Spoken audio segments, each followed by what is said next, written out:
Awa est l'eau minérale d'une pureté exceptionnelle offerte aux habitants de la Côte d'Ivoire depuis 1980. Et bien avant ça, même qu'on arrive à l'examen, j'étais tellement brillant et que le père à son temps était un adorateur des eaux. Des rizières, il avait une eau, il y avait un caillou, il partait adorer cette eau-là. Entre 3h et 4h du matin, il se mettait nu, il faisait des incantations et il dansait autour de ces eaux-là. Et un bon matin, il va me réveiller très tôt le matin et il va me dire, viens, tu vas m'accompagner. Vous savez, à son temps, tu ne peux pas dire où on va, qu'est-ce qu'on va faire. Écoutez, quand on te dit, viens, tu te lèves, tu vas, sans savoir où tu vas. Et on est arrivé près de ces eaux. Le monsieur a fini ses incantations et il va demander à ce que il prend une calebasse, il met de l'eau dedans, l'eau de cette rizière, et puis il va me demander à ce que je rince mon visage. Et pendant que je lavais la figure, il fallait que l'eau soit recueillie et reverse dans la même calebasse. Ce que j'ai fait, sans poser de questions, étant un enfant, je ne pouvais pas comprendre un peu l'enjeu. Donc j'ai dit, ok, je l'ai fait. Et le monsieur va prendre la calebasse. On arrive au campement, il demande à mon petit frère, n'est-ce pas, de laver son visage avec l'eau que j'ai utilisée pour laver mon visage, recueillie dans la calebasse. Mais cette fois-ci, en lavant son visage, qu'il verse l'eau. Voilà, l'eau devait être versée à terre. Et c'est ce qui a été fait. Et mon petit frère l'a fait. Et moi, vraiment, j'étais encore très, très, très petit. Mais je soupçonnais déjà quelque chose de pas normal. Et il faut dire que quelque temps après, et que la même semaine, quand je suis parti à l'école, comme jamais quelqu'un qui est parti à l'école, ma mémoire était vide. J'étais vidé de toute intelligence. Ma mémoire était, je dirais, vierge. Comme si quelqu'un qui n'avait jamais étudié et mon instituteur ne comprenait pas, il allait à ce temps même signaler cela au directeur. Mais je ne savais pas, il m'a dit, mais qu'est-ce qui ne va pas? J'ai dit, je ne sais pas. Et quand j'arrive en classe, je commence à dormir. Et en fait, pendant que je suis en classe, je suis dehors. En fait, mon esprit est dehors. Et j'ai envie de sortir, j'ai envie d'aller me promener. Et en fait, j'étais plus en classe. J'étais plus celui-là même qui avait la joie d'être à l'école. J'étais plus celui-là même qui avait l'envie de réussir. J'étais plus celui-là même qui connaissait ses tables de multiplication, qui connaissait ses leçons. Tout était parti comme je n'avais jamais étudié. Et même pour pouvoir lire, j'avais tout un temps de problèmes. Et cela va débuter sur ce que je viens de dire, le refus que je parte en examen. Et je ne suis pas parti en examen, j'ai vu mes amis, le jour J, se rendre à l'examen, et j'avais les larmes aux yeux, et ils sont partis tous. Et ceux-là même qui étaient moins bons que moi à cette année-là ont reçu à leur examen, et j'ai reçu les échos, et c'est là qu'il s'est arrêté mes études. Et disons que j'ai arrêté mes études au CM2, et il n'y a plus de suite, il n'y a plus de continuité, il n'y a plus de poursuite d'études. Et je me suis dit que bon, voici que ma vie est livrée à moi-même, je n'avais plus de chute de vie, mais il fallait maintenant me battre. Et là, j'étais seul dans le foyer, et sans ma mère, et sans un père aussi, j'étais chez un tuteur. Et je ne sais pas s'il faut l'appeler un tuteur légal, parce que personne n'avait signé un dossier avec lui pour me garder, mais c'était un tuteur comme ça. Quelqu'un à qui on m'a abandonné. Et il faut dire que j'étais là maintenant, mon travail c'était de prendre soin de mes frères. Donc je partais au champ, mais séance tenait, il faut dire que cela m'a arrangé quelque part parce que je suis devenu un très bon chasseur. Voilà, je suis devenu un très bon chasseur.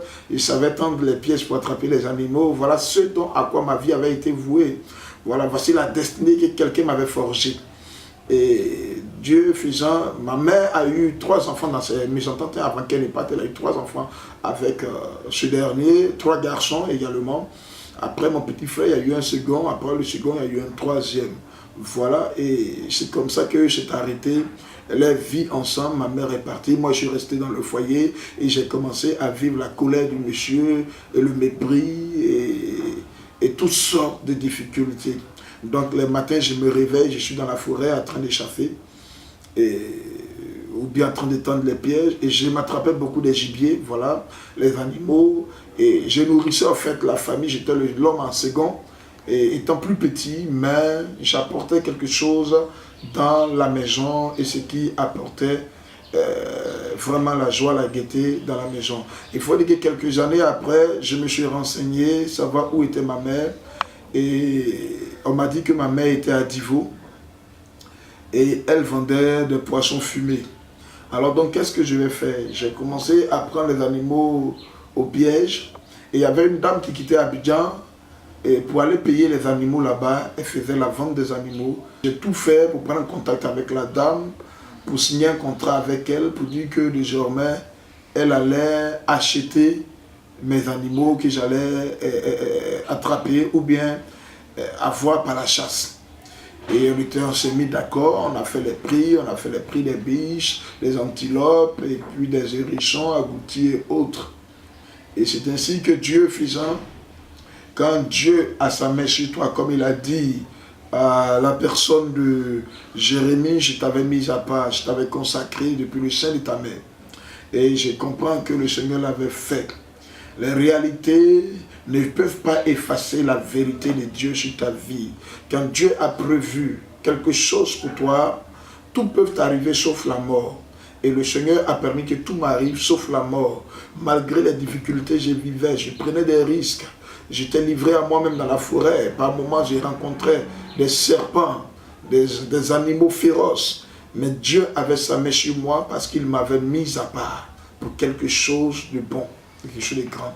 Donc j'ai attrapé les animaux, j'ai commencé à vendre à cette femme et j'ai commencé à faire une petite épargne de côté parce que mon objectif c'était de fuir cette maison, aller quelque part, même si j'y meurs, c'est vaut mieux que d'être vivant prisonnier. Alors c'est ainsi que j'ai mûri l'idée. Quelques mois après, j'ai pu me faire un tout petit moyen où je me suis mis, n'est-ce pas, en accord avec les apprentis des véhicules qu'on appelle communément les 22 places. Vous voyez les voitures qui vont dans les villages. Il va une seule fois par jour. Si tu l'as raté, il faut attendre le lendemain encore. Donc je me suis attendu avec lui, je lui ai dit je vais voyager, je vais partir. Et c'est lui-même qui m'avait donné les informations concernant ma mère. Et qui voyait ma mère, il connaissait bien ma mère. Donc il m'a dit qu'il pouvait m'envoyer là-bas, que d'arriver là-bas, mais il ne sait pas au juste dans quel marché va ma mère. Parce qu'à Divo, il y a plusieurs villages, il y a plusieurs marchés, mais de chercher le marché où on vend des poissons fumés. Alors je me suis dit que ma mère, je la connais bien, c'est une femme qui s'intègre, elle parlait plusieurs langues. Donc je me suis dit que si je me retrouve dans les marchés, je vais m'orienter vers les marchés des poissons fumés et je vais me renseigner en disant son nom, puisque elle, quand elle arrive quelque part, elle se fait des amis facilement, à cause de son savoir parler. Donc je me suis mûri cette idée et je suis parti.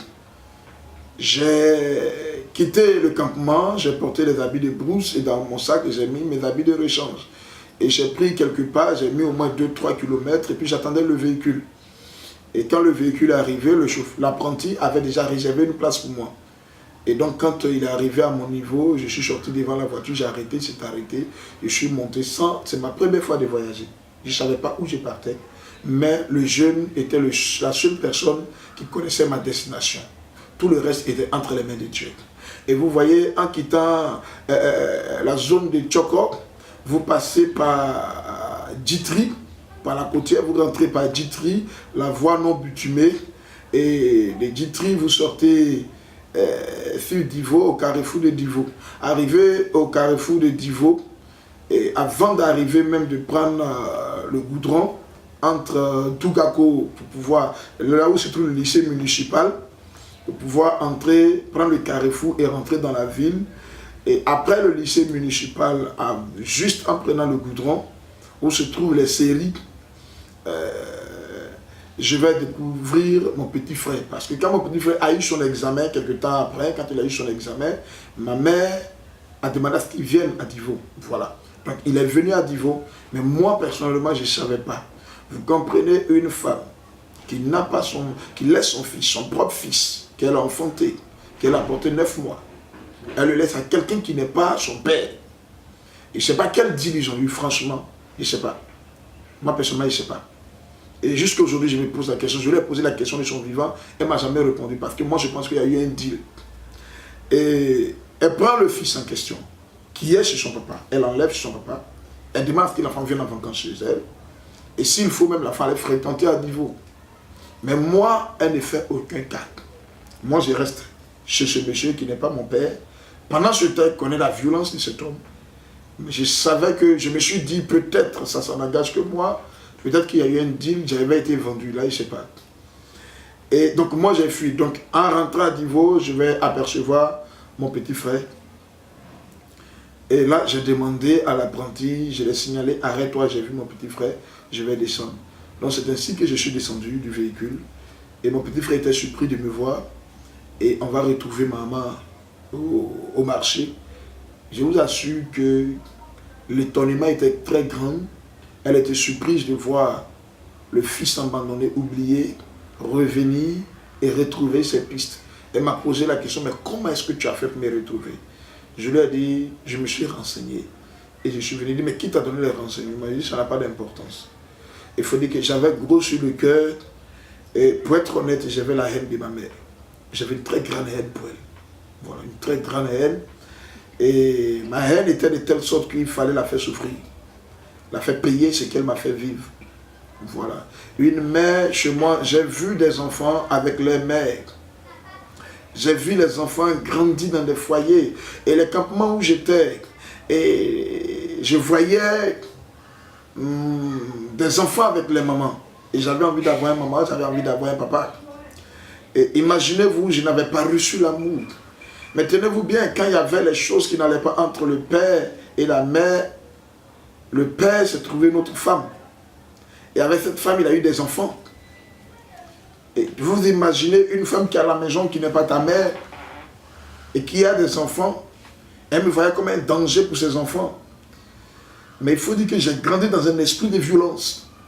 Et donc j'ai commencé à mûrir des choses dans l'esprit. J'ai commencé à mûrir des choses dans mon cœur. Et j'ai commencé à grandir dans une haine noire. Et Dieu soit loué que je ne suis pas devenu sorcier parce que j'étais pas loin, hein, j'étais juste à un pas. Parce que la haine était atteint un niveau de noirceur que vraiment les lèvres ne peuvent pas le signifier. Et je me rappelle un jour où le monsieur était parti dans un autre village pour 2 ou 3 jours pour question de religion, parce qu'il était prédicateur ariste de l'église, les vieilles églises aristes. Il était un des prédicateurs. Mais il faut dire que j'étais tellement énervé. La femme avec qui j'étais, ma mère adoptive, elle m'avait tellement énervé ce jour. Mais j'étais encore quelqu'un de très violent. Il faut dire, j'étais une jeune dame. Mais je ne me suis pas laissé faire. Ce jour-là, je l'ai frappé. Il faut dire en toute... J'ai rendu mon témoignage pour dire un peu ce qui s'est passé. Je l'ai porté même à mordure, on se frappait. Je l'ai frappé bien, je l'ai mis à terre, je l'ai boxé bien. Ce jour-là, et j'ai vu vraiment la haine que j'ai ressentais, je me suis défoulé sur elle. Voilà, c'est là qu'a commencé les premières actions de violence. Dans le foyer, en fait, dans la maison. Mais à l'école, j'avais cette haine, donc j'étais très violent. Je me nourrissais de mes muscles à l'école, franchement. Et je sémais la terreur, la bagarre, la violence à l'école, déjà en classe de CE1. J'étais très violent. Et je frappais les autres en classe. Ce qui me fallait des punitions, des maîtres. Bon, on me dit, bon, vous savez, quand on va à l'école, nous, à notre temps, vous partez lundi, mardi, je crois bien mercredi, jeudi, on ne partait pas à l'école, vendredi, on partait à l'école, samedi, on partait, on descendait à midi. Si j'ai la bonne mémoire, c'est comme ça que ça s'est passé.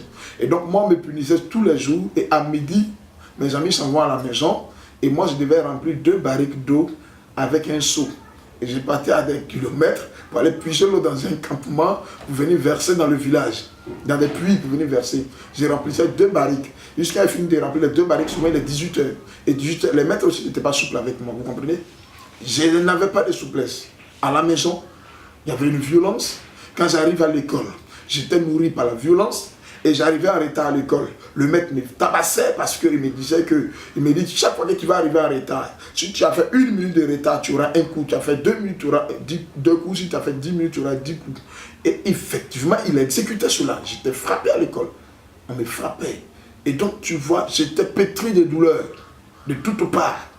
De telle sorte que vous voyez cette douleur, cette haine, grandit à moi de telle sorte que ça m'a rendu un homme qui n'avait plus mal Vous voyez, je sortais, à dire que la douleur a fait de moi un homme très violent, de telle sorte que je ne ressentais plus rien, je n'avais plus peur de rien, de telle sorte que j'étais devenu maintenant un homme très violent. Et ma vie était nourrie de ces choses.